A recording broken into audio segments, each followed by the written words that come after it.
السلام علیکم ورحمۃ اللہ وبرکاتہ۔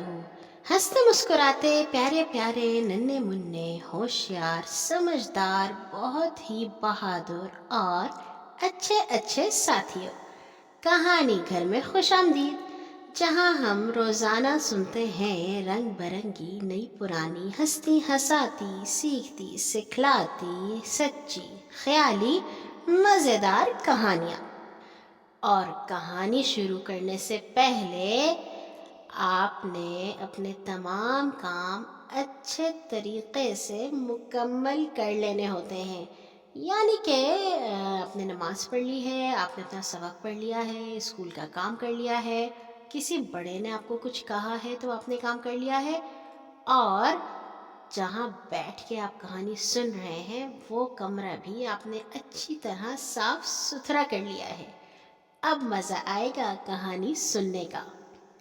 آج ہم آپ کے لیے کہانی لائے ہیں جو ہے قرآن کی دوسری کہانی۔ کہانی کا عنوان ہے نافرمانی کی سزا۔ بھلا یہ نافرمانی کس نے کی تھی؟ نافرمانی کا مطلب جانتے ہیں آپ؟ یعنی کہ بات نہ ماننا۔ اور سب سے بری بات کس کی بات نہ ماننا ہوتی ہے؟ اللہ تعالیٰ کی۔ چلیے کہانی شروع کرتے ہیں۔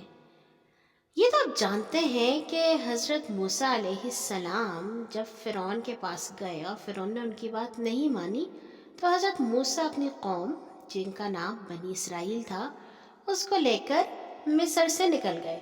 اور جب فرعون ان کے پیچھے پیچھے آیا تو حضرت موسیٰ کے پاس ایک لاٹھی تھی، وہ انہوں نے دریا پہ ماری اور دریا کے 2 حصے ہو گئے۔ حضرت موسیٰ اور ان کے ساتھی اس دریا کے درمیان میں سے گزر گئے، اور جب فرعون گزرنے لگا تب وہ واپس مل گیا اور فرعون اپنی پوری فوج سمیت وہاں پہ غرق ہو گیا۔ حضرت موسیٰ علیہ السلام کے جو ساتھی تھے وہ کم نہیں تھے، کوئی 5-6 لاکھ لوگ تھے۔ اتنے زیادہ لوگ، اور اتنے زیادہ لوگ جب کہیں جاتے ہیں تو انہیں کھانا پینا بھی چاہیے ہوتا ہے، انہیں پہننا اوڑھنا بھی چاہیے ہوتا ہے، انہیں اور بھی چیزیں چاہیے ہوتی ہیں۔ اب ہوا یہ کہ جب فرعون دریائے نیل میں غرق ہو گیا، ڈوب گیا، تو اللہ تعالیٰ نے بنی اسرائیل کو حکم دیا کہ قوم عمالقہ سے جنگ کریں۔ اس وقت ایک قوم ہوتی تھی، ان کا نام ہوتا تھا عمالقہ۔ بڑے بڑے طاقتور لوگ ہوتے تھے، وہ لوگ رہتے تھے ملک شام میں۔ اور اللہ تعالیٰ نے بنی اسرائیل کو کہا کہ قوم عمالقہ سے جنگ کریں، ملک شام کو آزاد کروائیں۔ اب چونکہ عمالقہ بہت ہی ظالم اور جنگ کے ماہر لوگ تھے تو بنی اسرائیلیوں کو تو بڑا ڈر لگا۔ اللہ تعالیٰ نے ان سے کہا کہ موسیٰ بنی اسرائیل کے لوگوں سے کہیے کہ اللہ نے جو جو آپ پر احسانات کیے ہیں، آپ لوگوں کو اتنی زیادہ نعمتیں دی ہیں، آپ کو فرعون سے آزاد کروایا ہے، اللہ کا شکر ادا کریں اور ملک شام میں فلسطین میں داخل ہو جائیں۔ اللہ اگر آپ وہاں پہ داخل ہو گئے تو اللہ وہاں پہ آپ کو حکومت دے گا اور آپ بہت خوش رہیں گے۔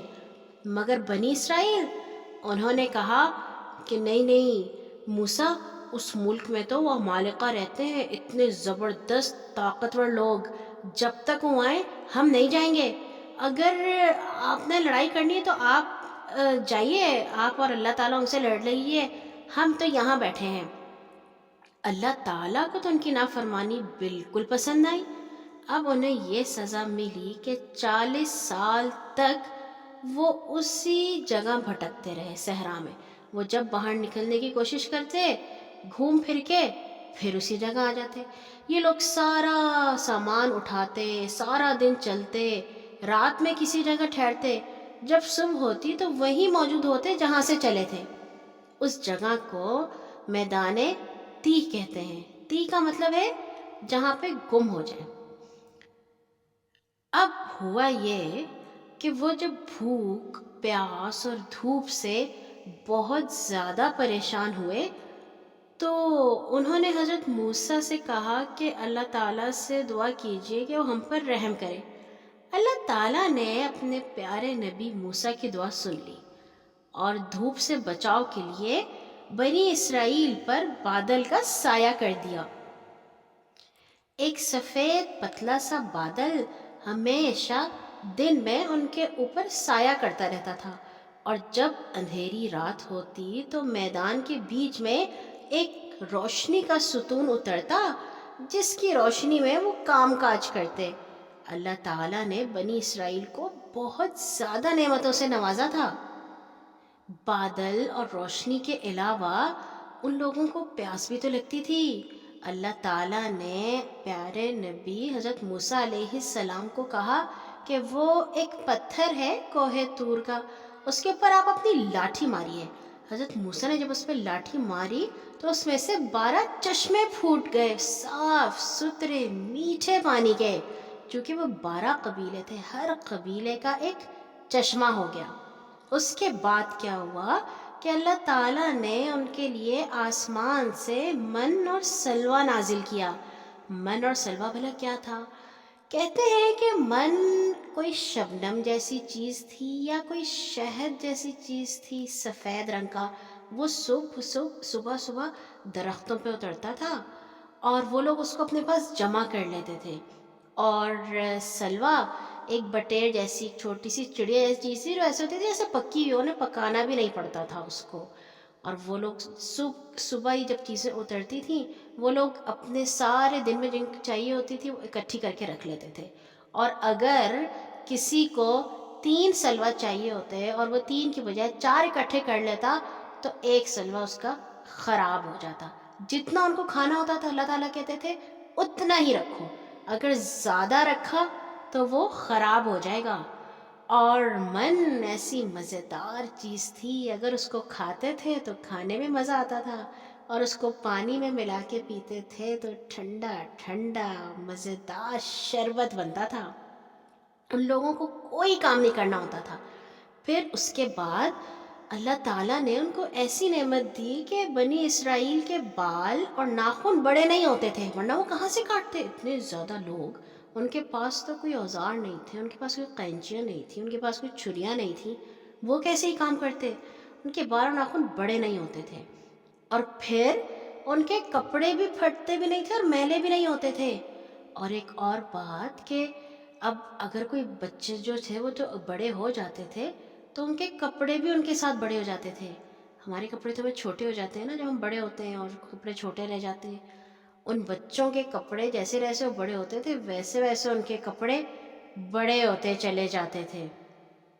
اب ہوا یہ کہ جب بنو اسرائیل کو اتنی زیادہ چیزیں ملیں تو انہوں نے کہا کہ موسیٰ ہم سے تو روزانہ ایک طرح کا کھانا نہیں کھایا جاتا، آپ اللہ تعالیٰ سے دعا کیجئے کہ ہمارے لیے زمین میں کھیرا، سبزی، گندم، دال، پیاز پیدا کرے۔ حضرت موسیٰ علیہ السلام نے فرمایا تمہارے لیے تو آسمان سے کھانا اترتا ہے جو اللہ تعالیٰ تمہیں روزانہ دیتے ہیں، اور تم اس اتنی اچھے درجے کی، اتنی اچھی کوالٹی کی چیز کو چھوڑ کر عام چیزوں کو کیوں لینا چاہتے ہو؟ انہوں نے کہا نہیں، ہم تھک گئے ہیں، ہم روز ایک کھانا نہیں کھا سکتے۔ حالانکہ وہ تو دنیا کا، بلکہ دنیا کا تو کھانا تھا ہی نہیں، جنت کا کھانا تھا، سب سے اچھا کھانا، جس سے اچھا کھانا کوئی بھی نہیں ہو سکتا تھا۔ لیکن بنو اسرائیل جو تھے نا، وہ اللہ تعالیٰ کا شکر ادا نہیں کرتے تھے، وہ بس مانگتے رہتے تھے، ان کا دل ہی نہیں بھرتا تھا کسی چیز سے۔ حضرت موسیٰ نے کہا ٹھیک ہے، اگر تمہیں ایسی چیزوں کی خواہش ہے تو جاؤ کسی شہر کو فتح کرو اور اس میں اتر پڑو۔ اللہ تعالیٰ نے کہا تو ہے تم جا کے فلسطین میں اپنے لیے جگہ بناؤ اور عمالقہ سے لڑو۔ مگر بنی اسرائیل بہت ہی عجیب لوگ تھے، وہ پیغمبروں کی بات بھی نہیں مانتے تھے اور خدا کی آیتوں سے تو انکار ہی کر دیتے تھے۔ اور پھر ہوا یہ کہ اللہ تعالیٰ ان سے ناراض ہو گئے، من و سلوہ بھی اترنا بند ہو گیا، اور وہ ہمیشہ ہمیشہ کے لیے ذلیل اور دوسروں کے محتاج ہو گئے۔ اور پھر اس دن سے لے کے آج تک بنو اسرائیل کے لوگ، جنہیں اب ہم یہودی کہتے ہیں، ان کے پاس کبھی بھی کوئی زمین نہیں ہوئی، کبھی وہ اس سے زمین چھینتے ہیں، کبھی اس سے زمین چھینتے ہیں، ان کو کوئی زمین ملتی ہی نہیں ہے جہاں وہ رہ سکے۔ اور ایسا کیوں ہوا تھا؟ جانتے ہیں آپ لوگ، اللہ تعالیٰ کی بات نہیں مانتے تھے، وہ اللہ تعالیٰ کا شکر نہیں ادا کرتے تھے۔ جتنی اللہ تعالیٰ نے ان کو چیزیں دی تھیں، ان کو تو بہت شکر ادا کرنا چاہیے تھا نا، وہ نہیں کرتے تھے۔ آج کی کہانی یہیں تک۔ بنی اسرائیل کی اور کہانیاں سورۃ بقرہ میں اللہ تعالیٰ نے سنائی ہیں، وہ انشاءاللہ ہم بعد میں سنیں گے۔ کل آئیں گے ایک اور نئی کہانی کے ساتھ انشاءاللہ۔ سونے سے پہلے اپنے لیے اور تمام مسلمانوں کے لیے دعا کرنا مت بھولیے گا۔ اللہ حافظ۔